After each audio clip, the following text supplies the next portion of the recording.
자, 안녕하세요. 박성필입니다. 자, 오늘 HLB 보도록 하겠습니다. 자, 정규장은 마이너스 4.06%에 마감을 했고요. 지금은 이제 넥스트레이드 대체거래소에서 거래가 활발하게 이루어지면서 이제 마이너스 최대 11%까지 갔다가 지금 또 이렇게 마이너스 6%까지 어느 정도 올라왔습니다. 자, 뭐 종목에 대단한 개별 이슈, 엄청난 악재가 있어서 하락한 게 아니고 이제 국내 증시가 코스피는 3.88% 그리고 코스닥은 마이너스 4.03%가 하락을 했습니다.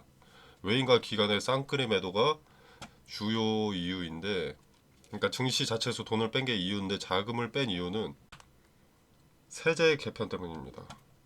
정부에서 발표한 세제 개편안 영향입니다. 자, 내용을 보면요. 자, 정부에서 주식 양도소득세 과세 대상인 대주주 기준을 50억에서 10억으로 낮췄습니다. 그리고 이제 최고 35% 배당소득 분리과세 도입 등의 내용이 담긴 세제 개편안을 공개를 했는데, 자, 일단 대주주 기준을 50억에서 10억으로 낮춘 것은 양도소득세로 세금을 징수할 범위를 늘리는 거죠. 그러니까 세수를 늘리는 거죠. 쉽게 말해서 돈 많이 굴리는 뭐 외인과 기관이 빠져나가면서 지수가 떨어진 겁니다. 그리고 이 배당소득 분리과세 도입은 이제 주식 배당으로 번 돈을 다른 소득과 합치지 않고 따로 세금을 매긴다는 겁니다. 근로소득 같은 것과 합치지 않고 현행 최대 45%거든요. 세율이.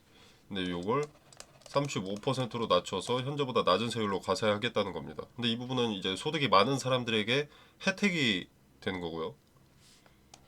이 부분은 2천만 원 이하는 똑같습니다. 현행과 이제 개정된 개편안과.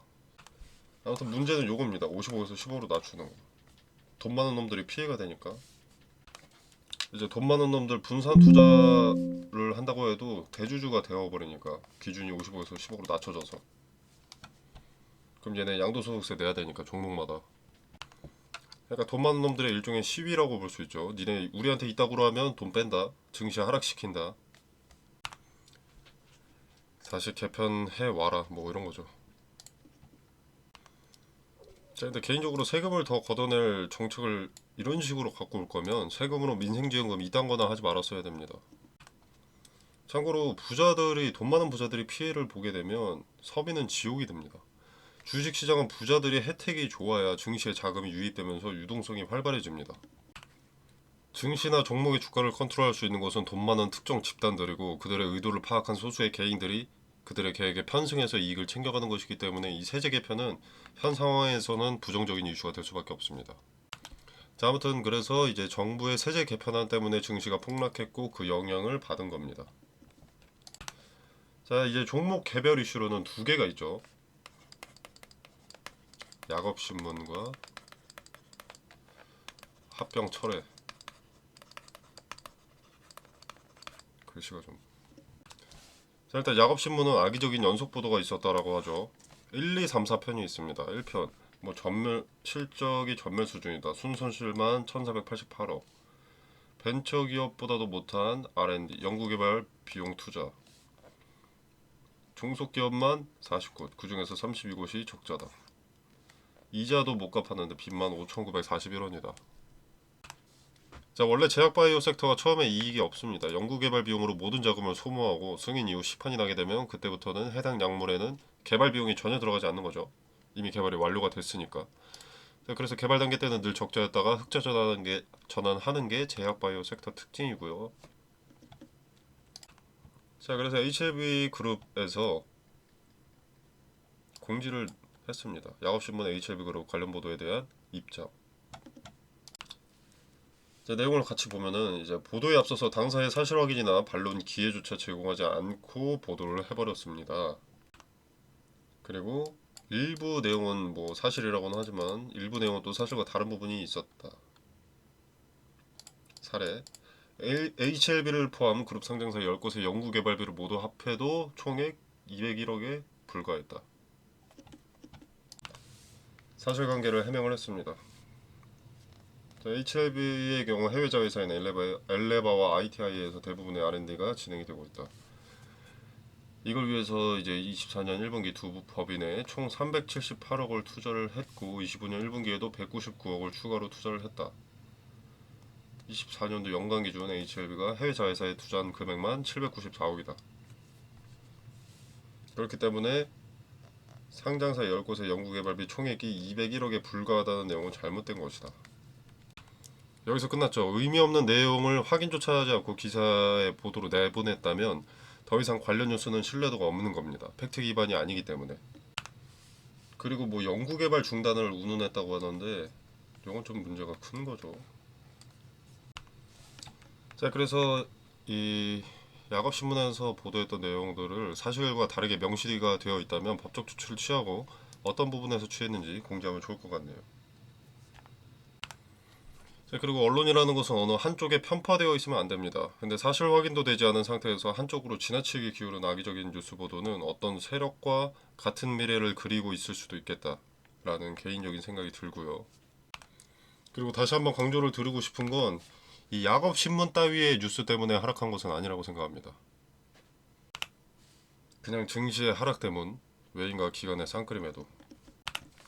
자, 뭐 삼성전자도 뭐 3.5%가 떨어졌습니다.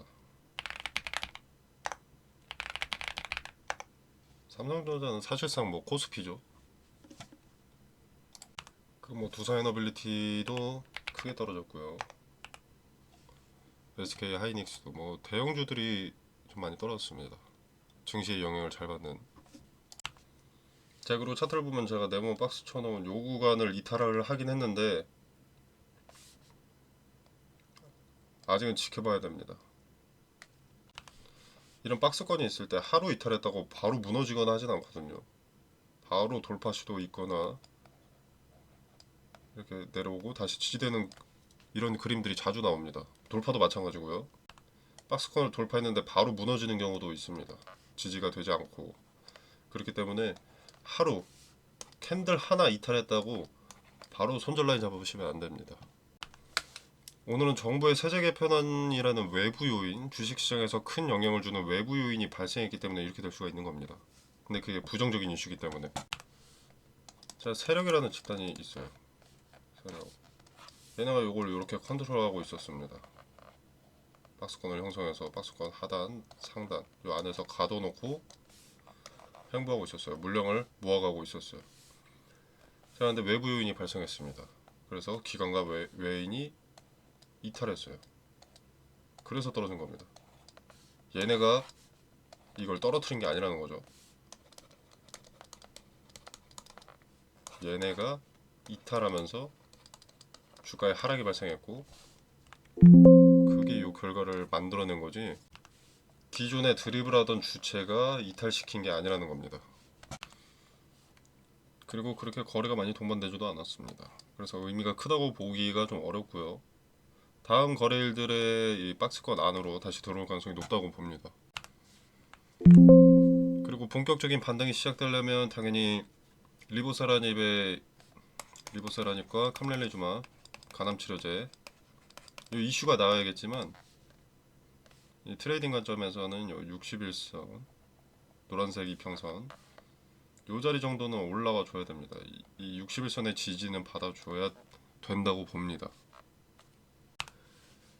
그렇게 되면 이제 중기 매물 정도는 소화를 했다는 의미이기 때문에 이제 박스권 상단의 문을 두드릴 수 있을 것이고 여기 이제 장기 이평선 121선 그리고 박스권 상단 저항이 강력할 수밖에 없는 자리입니다. 요 자리를 돌파하고 지지를 확인하면 그때 폭발적인 상승이 나오지 않을까 기대하고 있습니다. 자, 그리고 합병 철회 같은 경우에는 일단 HLB 생명과학 주주분들은 기존의 합병 비율 때문에 주가가 크게 내려갔었습니다. 그죠? 그래서 반대하는 분들이 상당히 많았습니다. 내 주식은 소멸하고 HLB 주식 비율이 상당히 낮았기 때문에 반대하는 분들이 많았죠. 근데 지금 상황으로 보면 주가는 내려갔고 합병 철회로 환기 종목 땄지만 가져가게 됐습니다. 환기 종목 원래 있었고요. 이 환기 종목이라는 것은 상패 우려가 있는 기업에게 붙는 딱지고요. 쉽게 말해서 상패 직전의 종목에 붙는다고 보시면 됩니다. 거래소에서 투자하지 말라고 언급하는 것과 비슷합니다. 자, 그래서 L생 투자자분들은 오히려 좀 리스크가 커졌다고 봐야겠죠. HLB 간암 치료제 승인 여부에 따라서 이제 HLB 그룹주 전체가 움직이기 때문에 결국 HLB 생명과학도 간암 치료제를 기대할 수밖에 없게 됐습니다. 그리고 이제 HLB 주주분들은 뭐 달라질 건 없습니다. 딱히 뭐 합병 철회 부분이 뭐 어떻게 되는 거 아닌가 뭐 이렇게 생각하실 필요가 없습니다. HLB 주주분들은.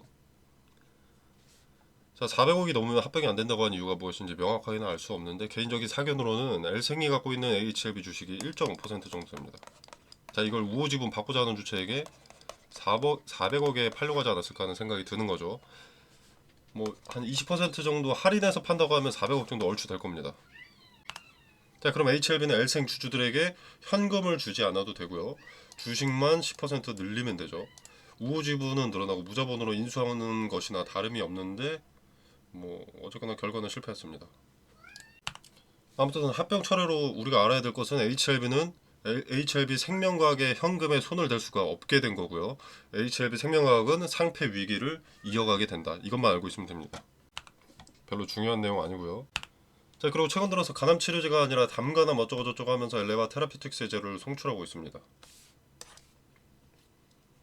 저는 이게 간암 치료제의 상승세를 크게 만들기 위한 사전 물밑 작업으로 보입니다. 간암 치료제 NDA 신청 중에 주가가 폭발적으로 상승하게 하기 위해서 기업의 비전이 높아 보이게끔 하는 거죠. 바로 자연스럽게 간암 치료제 기대감이 소멸할 때 이걸로 옮겨가려고 상승세를 이어갈 재료가 더 있다라는 것을 보여주는 뉘앙스입니다. 또는 지멘스 MES 데이터 확보 기간 동안 시간을 좀 끌어야 되는데 관심을 유지시키기 위한 것이 아닌가 싶기도 하고요. 자, 이런 재료 자체 언론사에서 알아내는 것이 아닙니다. 그죠? 기업 자체가 발표를 하니까 그걸 뉴스화를 하는 거죠. 자, 우리가 타이베이 미팅 결과 이 공지를 다시 한번 보면은 FDA는 보안 사항에 대해서 이견이 없다. 다른 의견이 없고 보완한 내용을 기반으로 한 자료를 추가 제출해 달라 했습니다. 자, 항서제약은 과거 620억을 들여서 지멘스 MES 시스템을 도입을 했죠. 그 요 자체 보완한 자체는 이견이 없는데 이런 자동화 시스템은 데이터가 축적되어야 됩니다. 데이터가 쌓여야 됩니다. 그러니까 너네 시스템 잘 바꿨어. 이견 없어. 근데 요 데이터는 필요하니까 그 데이터를 추가 제출해 달라고 요청을 했다는 겁니다. 제 생각입니다. 근데 요 데이터를 확보하는 그 기간 동안 주가는 재미가 없을 게 뻔하니까 관심을 유지시키기 위해서 담가난 치료제 뭐 어쩌고저쩌고 뉴스를 기업 자체에서 내놨다는 거죠. 왜? 전환사채 투자자들 수익 시점이 내년 2월 또는 4월이니까 얘네한테 맛을 좀 보여줘야 전환사채로도 자금 조달하고 주가 상승을 좀 보여줘야 유상증자로 개인들 피 빨아먹을 수 있으니까. 물론 나쁜 재료는 아닙니다. 리라프 그라티니 뭐 릴레이 테라피틱스에서 도입했고 엘레바 테라피틱스가 개발했다. 자, 뭐 효과, 약의 성능 좋다고 나와 있습니다. 1차 담관암 치료제로 이제 NDA 진행 예정이고 2차는 암종 불문 치료제로 임상 확장을 예정하고 있습니다. 암종 불문 치료제로 임상 확장해서 유의미한 데이터가 수집이 되면 이건 간암 치료제보다 재료가 클 수 있습니다. 제2의 키트루다가 될 수 있는 거죠. 머크사의 키트루다는 글로벌 면역 항암제인데 연매출 40조를 이미 초과 달성했습니다. 자, 제2의 키트루다가 될 수는 있는 그런 재료인 거죠. 자, 그래서 그렇게 뭐 부정적인 상황이다 뭐 이렇게 볼 필요가 없다는 겁니다. 요거 마이너스 4%. 지금은 대체 거래소까지 끝났고요. 아, 끝나진 않았네. 마이너스 6.56%인데 이게 더 하락하더라도 다시 여기 박스권 하단을 돌파하고 들어오는지를 먼저 지켜봐야 됩니다. 지금은 매수도 매도도 할 때가 아니고요. 여기 박스권 하단 여기 돌파 시도가 있는데 여기서 좌절된다. 좌절됐는데 요 순간에 거래가 분단위로 봤을 때 집중됐다 하면은 그때 손절하는 거고요. 요 박스권 하단을 거래를 동반해서 돌파했고 다시 내려왔는데 여기서 거래가 집중됐다. 지지에. 이번엔 지지죠. 이러면은 팔 필요 없습니다. 매도 손절할 필요가 없는 겁니다. 그리고 가장 중요한 건 간암 치료제 NDA 신청. 이건 반드시 발생할 일입니다. 여기서 반려가 될 수는 있다 하더라도 만에 하나 여기까지 무조건 발생할 일입니다. 이것만 해도 기대감은 반영될 수밖에 없죠. 아직 클래스 1, 클래스 2 여부 나오지 않았습니다. 아직 먹을 기대감이 있기 때문에 지금 손절하는 것은 이르다는 겁니다. 주가가 여기서 더 하락을 하더라도 지켜봐야 될 내용들이 있다. 그리고 오늘 증시의 폭락으로 인해서 이재명 정부 들어서 최고 포인트로 하락했습니다. 증시의 하락으로 인해서 이렇게 주가가 하락했으면 증시가 반등하면 이유 없이 얘네도 반등을 합니다. 자, 그렇기 때문에 오늘의 이런 하락에 일비하실 필요 없는 거죠. 이때도 일희하실 필요 없고요. 증시의 영향이라면 일희일비할 필요가 없다. 자, 그리고 지멘스 MES 좀만 더 말씀드리면 지멘스 MES 시스템 상수자액이 620억을 들여서 장비를 교체했죠. FDA로부터 지적사항을 받고 나서 622억이라는 거금을 들여서 장비를 교체한 그 자체가 긍정적입니다. 자, 그리고 항소제약에서 1차 CRL 이후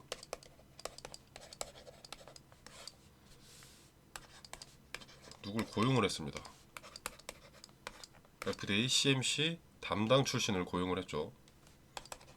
그리고 폼 483 이후로 FDA 출신에게 자문도 구했었고요. 자, 지멘스 MES 시스템은 FDA에서 인정하는 자동화 시스템이라고 합니다.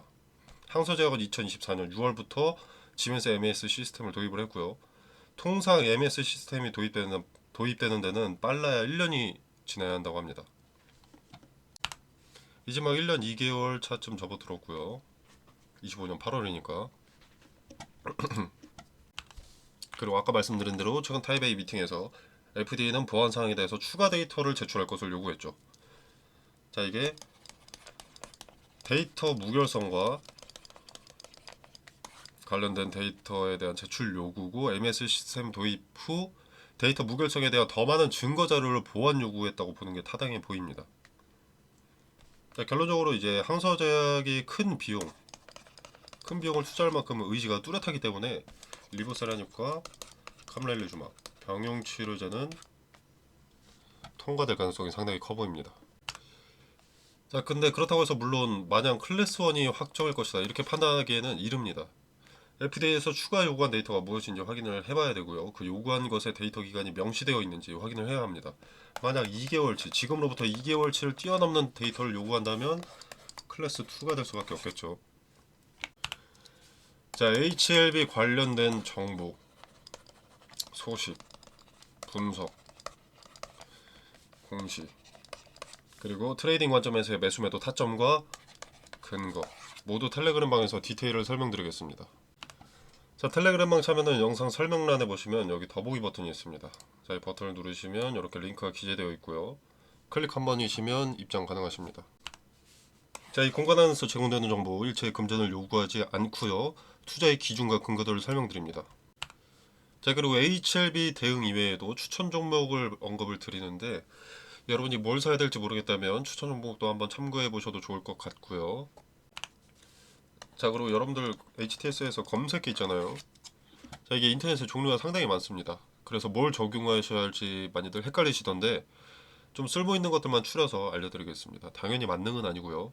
쓸데없는 방대한 정보들을 제외하고 봐야 될 것에 집중할 수 있도록 추려놓은 검색기입니다. 자, 그리고 종목 추천에 있어서 왜인지는 모르겠는데 자꾸 시가매매 말씀하시는 분들이 많아서 추천드릴 예정인데, 자, 종목 찾고 계시는 분들 한번 확인해 보시면 되겠습니다. 수익률 뭐 30%, 50%, 100%, 200% 이런 거 아닙니다. 하루에 뭐 잘나면 3에서 5%, 정말 잘나면 한 10%뭐 이런 거고, 당연히 매번 수익 종목인 것도 아닙니다. 리스크 적은 종목으로 매매 연습하시면서 소소하게 용돈 챙기는 목적이 더 크고요. 당연히 무료 추천 주니까 부담 없이 지켜만 보셔도 상관이 없습니다. 여러 가지 투자에 도움이 되는 정보들을 공유하고 있으니까요. 한번 확인해 보시길 바라겠습니다. 자, 여러분의 투자에 도움이 되시길 바라면서 마무리하도록 하겠습니다. 감사합니다.